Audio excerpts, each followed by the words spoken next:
Hello everyone, it's Dr. Locklear here, and I'm coming to you today with Exemplar 10B, gallbladder disease, and this falls under the concept of inflammation. So let's look at our learning outcomes. What is the pathophysiology of gallbladder disease? What is going on? What causes the gallbladder to get obstructed and decrease the flow of the bile? And we're going to look at multiple things. So when we talk about the etiology, we'll be able to discuss several factors that cause these blockages. What are some of the risk factors? We're going to talk about modifiable and non-modifiable risk factors. What are the clinical manifestations? What would you see? And there is a chart on page 729, table 10.4, manifestations and complications of cholelithiasis and cholecystitis. And so when you have cholelithiasis, of course, you got the gallstones, and then cholecystitis is inflammation and infection. So we're going to look at those and make sure you read over that chart as well. What are the diagnostic tests? How is gallbladder disease and obstruction diagnosed? And then what are the age population across the lifespan? Who's most affected by gallbladder disease? And then with our nursing process, how do we assess and implement, and what nursing diagnoses do we need to make for a patient with gallbladder disorder? So let's get started. So in our overview, altered or obstructed bile flow through the hepatic, cystic, or common bile ducts is a common problem. It often leads to inflammation, and so we know when we've got something that is inflamed, we're going to have issues with drainage and flow. And so you will see this inflammation in the bile ducts, and it causes a problem with the flow of the bile. It often leads to inflammation, which leads to other complications. Gallstones are the most common cause of obstructed flow. Tumors and abscesses can be a problem as well. Cholelithiasis is the formation of stones or calculi, or what we refer to as gallstones. It's common in the gallbladder or the biliary duct system. It is a common problem in the United States, and it affects about 15% of the population. If you note in the book, that was data from 2017, so it may be even more. And a lot of it has to do with diet. So what is our pathophysiology of gallstones and cholecystitis and inflammation? So let's look at this. Most gallstones are formed in the gallbladder. Their migration into the ducts leads to cholangitis, which is duct inflammation. Although some individuals with cholelithiasis are asymptomatic, many develop manifestations.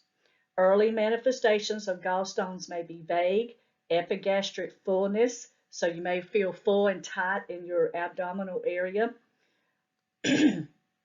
or mild gastric distress after eating a large or fatty meal, so you may feel like really full and bloated.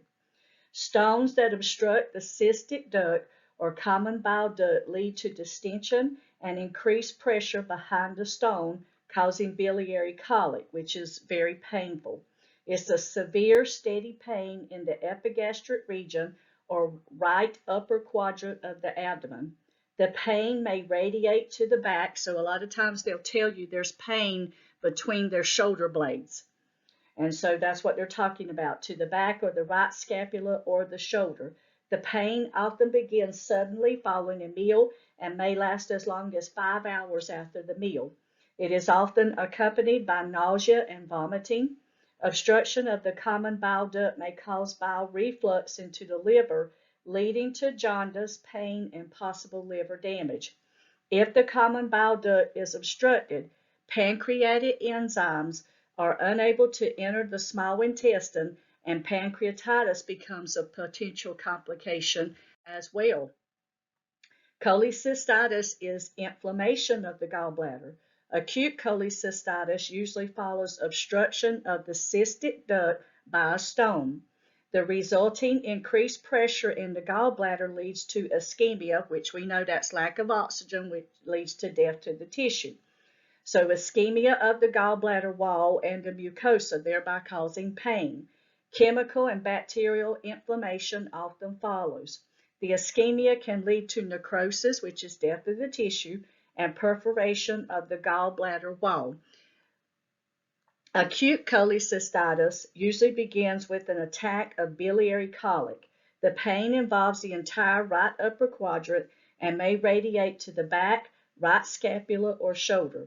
Movement or deep breathing may aggravate the pain.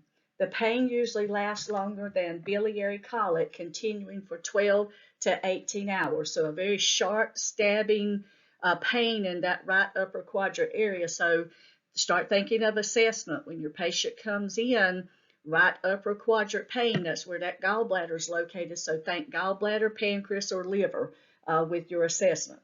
Anorexia, nausea, and vomiting are common. Fever is often present and may be accompanied by chills. The right upper quadrant is tender to palpation. Chronic cholecystitis may result from repeated bouts of acute cholecystitis or from persistent irritation of the gallbladder wall by stones. Bacteria may be present in the bowel as well. Chronic cholecystitis is often asymptomatic. Complication of cholecystitis includes empyemia, a collection of infected fluid in the gallbladder. And there's a picture right here of that on this screen. Gangrene and perforation with resulting peritonitis or abscess formation. So you can see that in this picture right here. You got a gangrenous gallbladder, and you can see the infection there in the bile ducts, that greenish yellowy looking drainage. So remember the word empyemia. You have resulting peritonitis, a perforation or abscess formation of a fistula into an adjacent organ such as the duodenum, colon, or stomach. So a fistula is an opening in the wall between, like, the duodenum, or the wall between two different structures. There's a hole in the wall. And gallstone ileus, obstruction of the small intestine by a large stone. So this can be very painful, and as the inflammation occurs, patients can get septic from this. Etiology: gallstones form when several factors interact. Abnormal bile composition, biliary stasis, so stasis means it's not moving, it's just sitting there, that fluid, and inflammation of the gallbladder. Most gallstones consist primarily of cholesterol, so start thinking, what kind of diet do I need to be on? The rest contain a mixture of bile components. Excess cholesterol in bile is associated with obesity, a high calorie and high cholesterol diet, and drugs that lower serum cholesterol levels. Bile that is supersaturated with cholesterol can precipitate out to form stones. Biliary stasis, or slowed emptying of the gallbladder, contributes to cholelithiasis. Stones do not form when the gallbladder empties completely in response to hormonal stimulation. Slowed or incomplete emptying allows cholesterol to concentrate and increases the risk of stone formation. So we know that high cholesterol is the biggest factor here for creating these stones. Inflammation of the gallbladder allows excess water and bile salt reabsorption, increasing the risk for lithiasis, which is the stones itself. Risk factors. The risk factors identified include obesity, a body mass index greater than 25, diabetes, past and current smoking, red meat, because red meats can be high in fats, saturated fat, and high cholesterol, all independent of race or ethnicity. For women, having more than 4 children or having a first pregnancy before 20 years of age increases risk for all races and ethnicities. Increased risk of gallbladder disease due to use of estrogen-only medication in menopause may be a significant factor for women who are of a white ethnic background. Other risk factors include family history, rapid weight loss, biliary stasis from pregnancy, fasting, prolonged total parenteral nutrition or TPN, certain diseases or conditions such as cirrhosis, sickle cell, leukemia, hyperlipidemia, ileal disease or resection, and glucose intolerance. There are also known genetic factors and variants that predispose carriers for gallbladder disease. Variants are hepatic and intestinal transporter ABCG5/G8 are the most common. So we've got a lot of factors here, right? Prevention, the modifiable risk factors. So these are the things that we can change. They can be controlled or treated to reduce the reoccurrence of cholelithiasis, include obesity, certain medications such as estrogen, a high-fat diet, rapid weight loss, and dyslipidemia. Dyslipidemia is identified by a blood test that screens for increased total cholesterol, low-density lipids, which is your LDLs, and your triglycerides, or decreased high-density lipids, which are your HDLs. Physical activity, increasing fruit, vegetable, and fiber intake, and decreasing refined carbohydrate intake can reduce risk for gallbladder disease. So in other words, we need to exercise and we need to change our diet. And that's hard to do. It's a lot easier said than done. Clinical manifestations. Let's look at table 10.4. Pain, cholelithiasis, abrupt onset, severe steady pain, usually that epigastric and right upper quadrant area of the abdomen, radiation to the back, right scapula, and right shoulder, lasts 30 minutes to 5 hours. Cholecystitis, abrupt onset, severe steady pain, generalized in the right upper quadrant of the abdomen, may radiate to the back, right scapula, and shoulder, lasts 12 to 18 hours, and aggravated by movement. Associated symptoms, nausea and vomiting with cholelithiasis. With cholecystitis, anorexia, nausea, vomiting, right upper quadrant tenderness, and guarding, chills, and fever. Complications with cholelithiasis. Cholecystitis, common bile duct obstruction with possible jaundice, jaundice being the skin is turning yellow because of your liver is not functioning, breaking down the bilirubin correctly, and a possible liver damage. Common duct obstruction with pancreatitis. Complications with cholecystitis, gangrene and perforation with peritonitis, chronic cholecystitis, empyema, fistula formation, and gallstone ileus. So with the two different ones, you can see the different types of manifestations that you would have. So what is our collaboration? So let's look at the top of page 730 and look at your clinical manifestations and therapies. You have biliary colic, cholecystitis, cholelithiasis, and cholangitis. And so these are causes of gallbladder disease, and then there's your clinical manifestations and your clinical therapies. And so for some of the therapies, analgesics for the pain, adequate rest, adequate nutrition, correct the electrolyte imbalances, and antiemetics. Again, make sure that you look at this chart on page 730.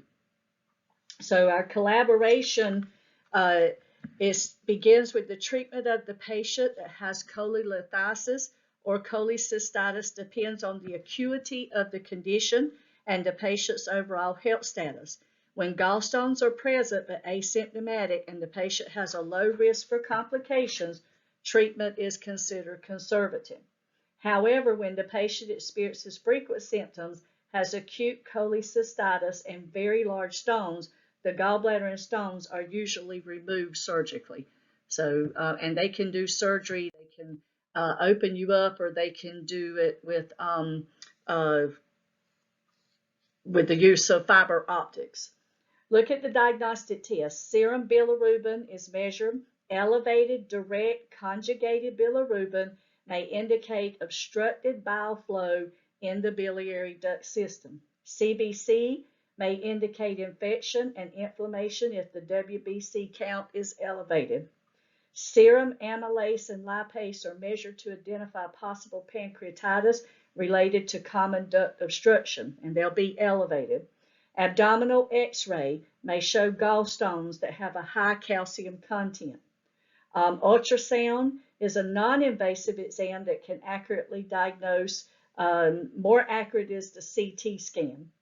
Oral cholecystogram is performed with a dye administered orally to assess the gallbladder's ability to concentrate and excrete bile.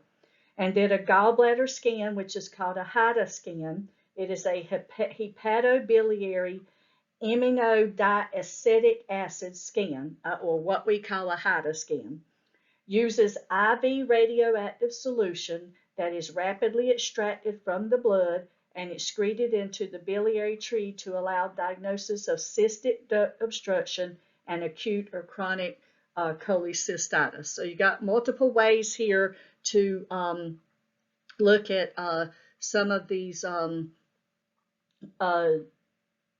tests that we use to diagnose it with. Surgery, laparoscopic surgery, that was the word I was looking for a while ago. So this is usually the treatment of choice when the gallbladder is blocked, it's diseased, it's not working. So you have laparoscopic cholecystectomy, which is removal of the gallbladder. Remember, ectomy means removal of. Is the treatment of choice for symptomatic cholelithiasis or cholecystitis. This minimally invasive procedure has a low risk of complications and generally requires a hospital stay of less than 24 hours. Not all patients are candidates for laparoscopic cholecystectomy. However, and there is a risk that a laparoscopic cholecystectomy may need to be converted to a laparotomy, which is a surgical opening of the abdomen, so that they may have to switch over. When stones are lodged into ducts, a cholecystectomy with common bile duct expiration may be done. A T-tube is inserted to maintain patency of the duct and to promote bile passage while the edema decreases. Excess bile is collected in a drainage bag secured outside the body and below the surgical site.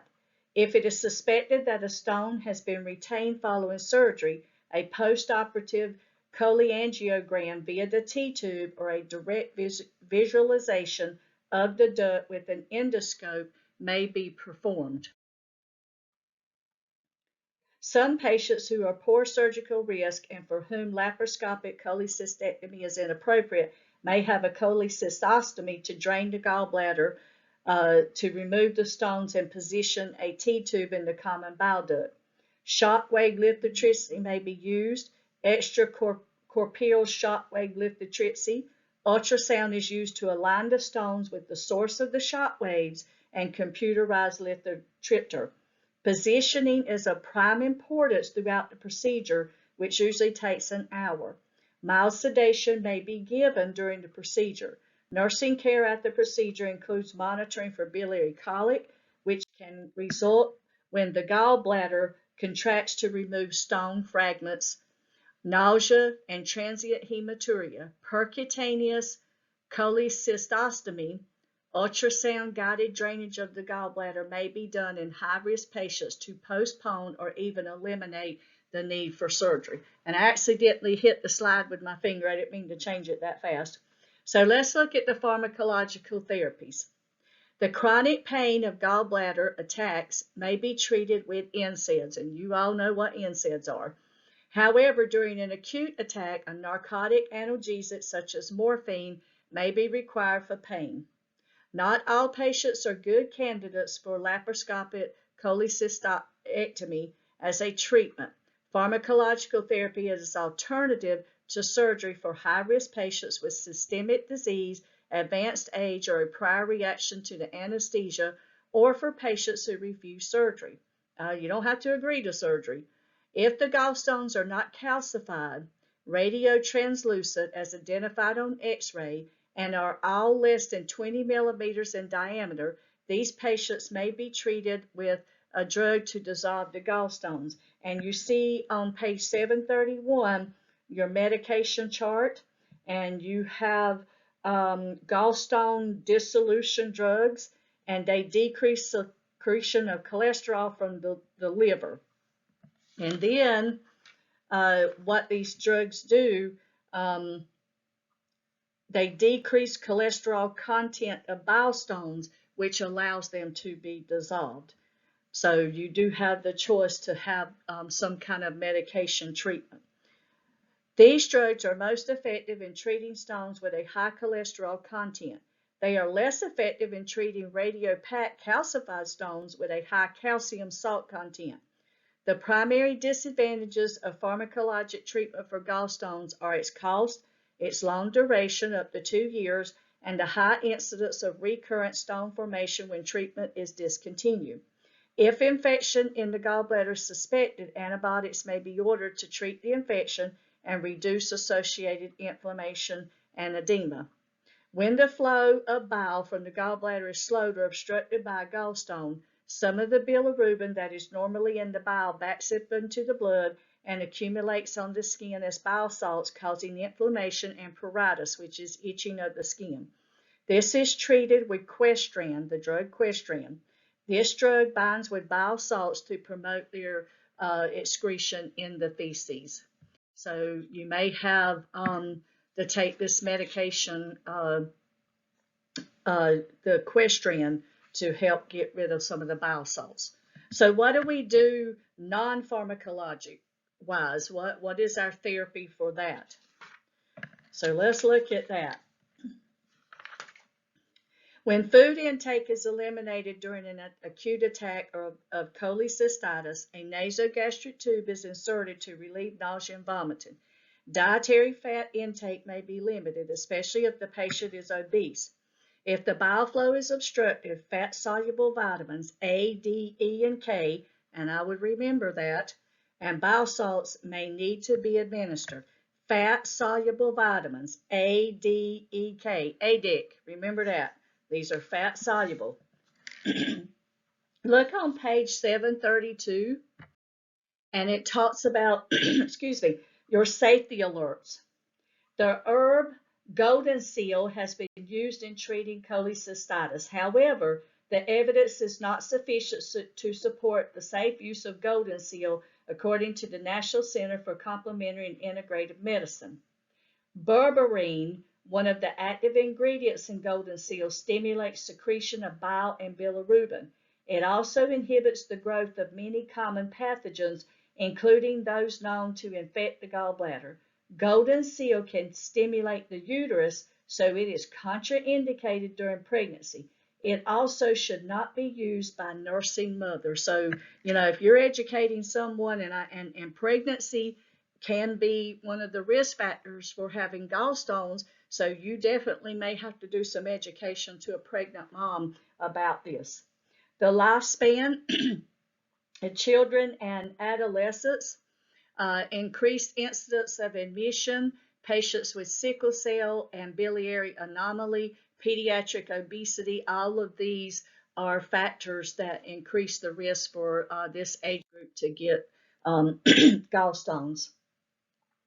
Pregnant women, most common reason during the first year postpartum, incidence of biliary sludge, and it has a correlation with the number of pregnancies. It says clinical manifestations of gallbladder disease during pregnancy include not only pain, nausea, and vomiting, but also intense itching, jaundice, and dark-colored urine. Diseases of the gallbladder have been reported as the most common cause for hospitalization during the first year postpartum, and the incidence of biliary sludge and gallstones is significantly correlated with the number of pregnancies and higher age at pregnancy. So all these are risk factors during pregnancy. Older adult, this can be present with vague symptoms such as general malaise, weakness, tiredness, or lack of appetite. I'm sorry, I can't see. Lack of appetite, let me correct that. With surgery being the standard of care, there can be concern about older adults undergoing the procedure. It says in here, it gives you an age. There was an increase in ICU admissions compared to those who were younger than 70 years of age. So people that are older than 70 may be at higher risk, because we know as we get older, we have more disease processes going on. So our nursing process, what are we looking at when we're working with these type of patients? And make sure you read this little picture that I have here on this slide as well. Nursing care of the patient with gallbladder disease is focused on patient teaching, pain management, and instruction on healthy nutrition. So let's see what we got to do. Observation and patient interview. The nurse should note current manifestations, including right upper quadrant pain, its character and relationship to meals, duration and radiation, nausea and vomiting, other symptoms, duration of symptoms, risk factors or previous history of symptoms, chronic diseases such as diabetes, cirrhosis, irritable bowel disease, IBD, current diet, high cholesterol diet, and use of oral contraceptives or possibility of pregnancy. So all of these need to be discussed when you do that observation in the interview. Physical assessment. The nurse will assess for the current weight. Are you losing weight? Color of the skin. Are you displaying jaundice in your skin and the sclera? As you can see here, this person has jaundice in the sclera of their eyes. Abdominal tenderness, right upper quadrant. And color of the urine, usually dark, and the stool will be kind of dark and yellowy too because of the bilirubin. Diagnoses, potential for infection, acute pain, and need for education on healthy diet. And it may even go on for a person that's had surgery and you got to do pre-op teaching. Planning. The patient will demonstrate no signs or symptoms of infection. The patient will report adequate pain control. The patient will verbalize understanding of low-fat diet with adequate intake of fat-soluble vitamins, ADEK, A-D-E-K. The patient will verbalize awareness of symptoms that require immediate notification of the healthcare provider. So you want the patient to be able to understand the disease, understand what they need to do, and what they need to report. So implementation. Prior to surgery, the nurse should assess the abdomen every 4 hours as indicated. When pain level changes abruptly, and that would be as indicated. Increasing abdominal tenderness or a rigid board-like abdomen may indicate rupture of the gallbladder with peritonitis. So now you got infection floating around in your abdomen, which is going to cause you to be septic. Nursing interventions for the patient who has undergone a laparoscopic or open cholecystectomy are similar to those for other patients who have had abdominal surgery. And I put a little picture here on how to position the patient, the Fowler's position. And poor Spider-Man got caught in the spider web. And I chose Spider-Man because my little grandsons just love superheroes, and Spider-Man's one of their favorites. So we got Spider-Man today. All right, implementation. So care for the post-op patient, okay? And this is what I was just saying. Monitor their vital signs every 4 hours. Assist with coughing, deep breathing, and sinus spirometry.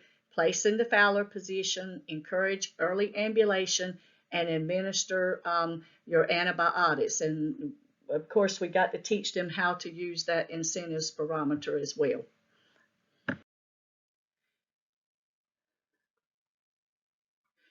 Care of the T-tube, and so we want to ensure that it's properly connected to the sterile container. We want to monitor the drainage for amount, color, and if it's draining, you need to make sure that it's draining. Is the drainage decreasing? You know, what does it look like? Is there any blood in it? Is there any increased pain at the insertion site? Place the patient in the Fowler position. Assess the skin for bile leakage because it can irritate the skin. Teach the patient how to manage the tube with turning, ambulating, and performing ADLs. And notice in the picture, it's got a cover over it, and it needs to be covered up. And if it pulls out, they need to cover it and call 911 if they're at home. If you are in the healthcare setting, it's kind of like the chest tube. You cover it and call the healthcare provider. Promote imbalanced nutrition. Assess nutritional status, diet history, their height, weight, skin fold measurements, evaluate laboratory results. Refer to the dietitian, nutritionist for diet counseling, that low cholesterol diet. Talk about those fat-soluble vitamins. And when you're looking at this page on 732 and 733, the first thing it talks about pain management. You want to discuss the relationship between fat intake and pain, teach ways to reduce fat. Fat entering the duodenum initiates gallbladder contractions, causing pain when gallstones are in the ducts. Withhold oral food and fluids during episodes of acute pain. Insert a nasogastric tube and connect it to low suction if ordered. Emptying the stomach reduces the amount of chyme entering the duodenum, which the chyme is what helps mix up the food and soften it so it can be absorbed and on into the intestines. And the stimulus for gallbladder contractions, thus reducing the pain. So keeping that stomach empty will really help relieve some of these symptoms. For moderate to severe pain, administer an opioid analgesic and monitor the side effects of that, like morphine, respiration, sedation, and breathing patterns, O2 sats. Because of all the different metabolites, toxicity, and poor pain control, meperidine is not recommended as an analgesic, and that's Demerol, unless the patient is allergic to all other opioids. Place the patient in Fowler position. Fowler position decreases pressure on the inflamed gallbladder, just like poor old Spider-Man, okay? Care for the postoperative patient. An acutely inflamed gallbladder may become necrotic and rupture, releasing its contents into the abdominal cavity. While the resulting infection often remains localized, peritonitis can result from chemical irritation and bacterial contamination. Following open cholecystectomy or laparotomy, the risk for pulmonary infection is significant because of the high abdominal incision, and people don't want to get up and move around. They're really sore and it's painful. You just can't lay around because you're going to get secretions in your lungs and it's going to lead to pneumonia. Monitor vital signs, including temperature, every 4 hours, and this is the post-op patient. Promptly report vital sign changes or temperature elevation. Tachycardia, increased respiratory rate, or an elevated temperature may be indications of infection. Assist with coughing and deep breathing or use of incentive spirometer every 1 to 2 hours while the patient is awake. And a good thing to tell the patient, and I told y'all this before, use your incentive spirometer every time a commercial comes on TV. Splint the abdominal incision with a blanket or pillow during coughing, and this is for any abdominal incision, not just gallbladder. The high abdominal incision of an open cholecystectomy interferes with effective coughing and deep breathing, increasing the risk of atelectasis and respiratory infections such as pneumonia. So you got to get them up. They need to be turned and cough and get those secretions out of their alveoli so their lungs can have effective air exchange. Because if you don't, you're going to get pneumonia. Place the patient in Fowler position and encourage early ambulation. Doesn't say early in there, but I'm telling you, they need to be up as soon as they can.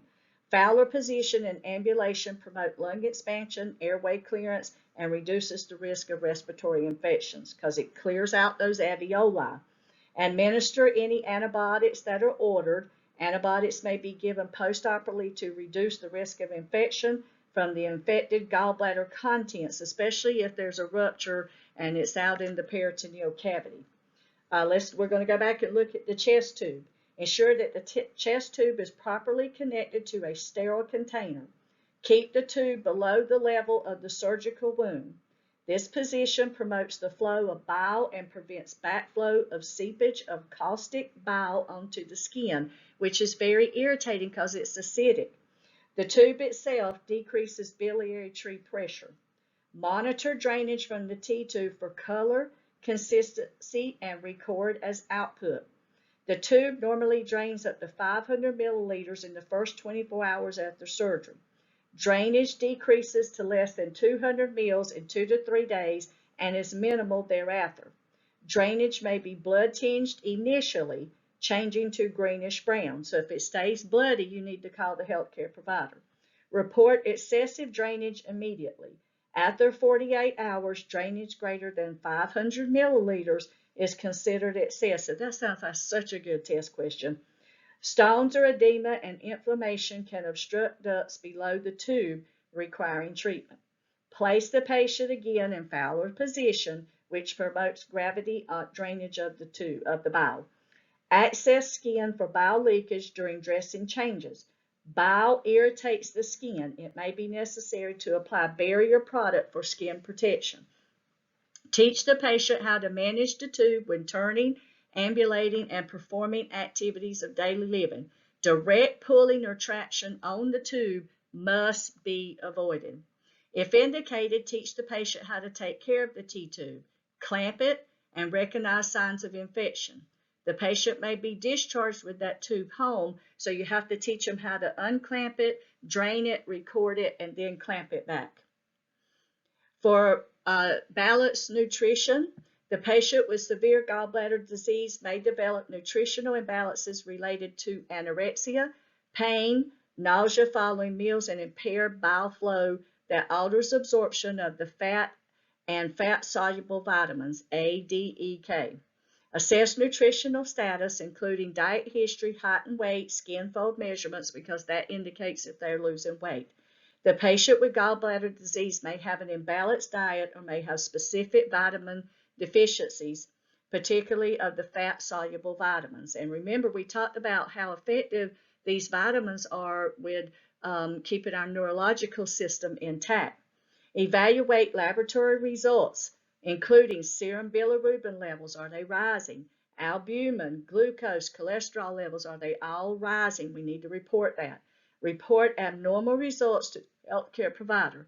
Elevated serum bilirubin may indicate impaired bilirubin excretion due to obstructive bile flow. A low serum albumin may indicate poor nutritional status. Glucose intolerance and hypercholesterolemia are risk factors for cholelithiasis. Refer the patient to a dietitian for diet counseling to promote healthy weight loss and to reduce pain episodes. A low carbohydrate, low fat, higher protein diet reduces symptoms of cholecystitis. That sounds like such a good test question.